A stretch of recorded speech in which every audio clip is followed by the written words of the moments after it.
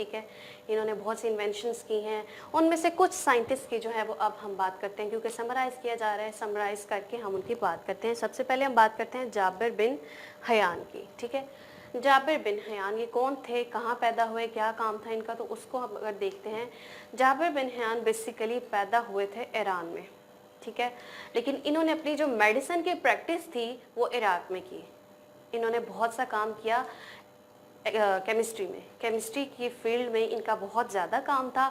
اس کے علاوہ انہوں نے بہت سی بکس بھی لکھی تھیں. بکس میں جو پرائیورٹی انہوں نے دی وہ کس کو دی تھی, وہ پلانٹس اور اینیملس پہ جو بکس لکھی تھی ان کو پرائیورٹی دی تھی. ٹھیک ہے, ان کی جو مشہور بکس ہیں وہ ہمارے پاس النباتات ہے اور الحیوان ہے. اب النباتات کی اگر بات کریں تو النباتات کس کو ریپرزینٹ کرتی ہے, اس میں پلانٹس کا ذکر کیا گیا ہے.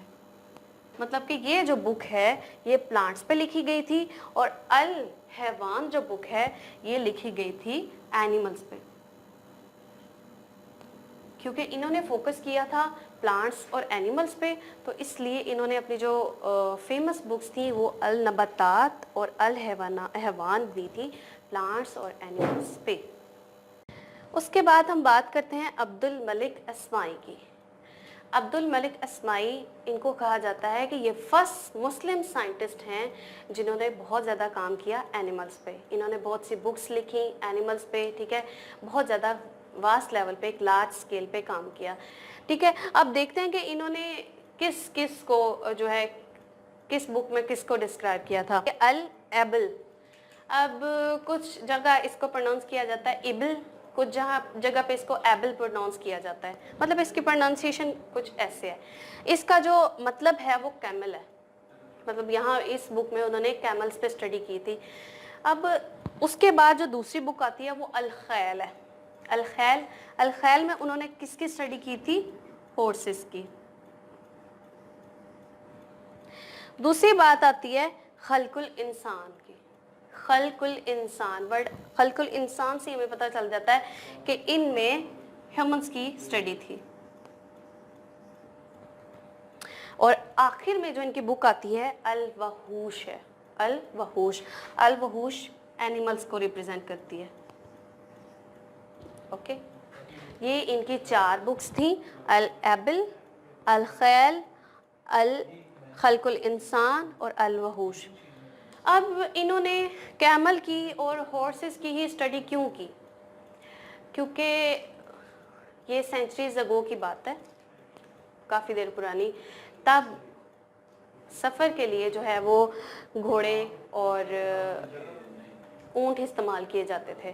ٹھیک ہے, صحرائی علاقے ہوتے تھے, اس لیے انہوں نے کس میں کام کیا, کیمل جس کی وہ سواری کرتے تھے, ہارسز جس کی وہ سواری کرتے تھے, انسانوں پہ اور ادر اینیملز پہ.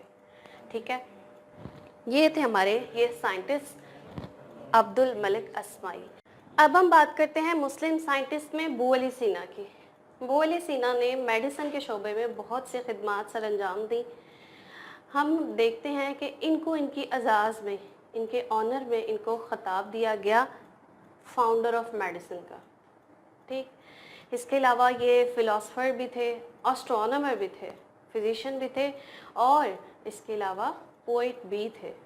ان کی ایک مشہور کتاب ہے القانون فی الطب. القانون فی الطب, اس کو ویسٹ میں کینن آف میڈیسن یا قانون آف میڈیسن کے نام سے جانا جاتا ہے. یہ ان کی بہت مشہور کتاب ہے جس میں انہوں نے میڈیسن کے جتنے بھی قانون ہیں اس کو بتایا کہ کون سی میڈیسن کتنے ٹائم پہ کس طرح سے اور کیسے کس کیور کے لیے دی جا رہی ہے, کس انجری کے لیے کون سی میڈیسن, اور کیسے اس کو کتنی کوانٹٹی اس کے استعمال کرنی ہے. تو یہ تھی ان کی خدمات. اس لیکچر میں مسلم سائنٹسٹ کے خدمات کو سراہا. سو انشاءاللہ نیکسٹ ویڈیو میں ہم پھر سے ملیں گے. یہ تھی ہماری آج کی video. Keep watching, stay blessed, اللہ حافظ.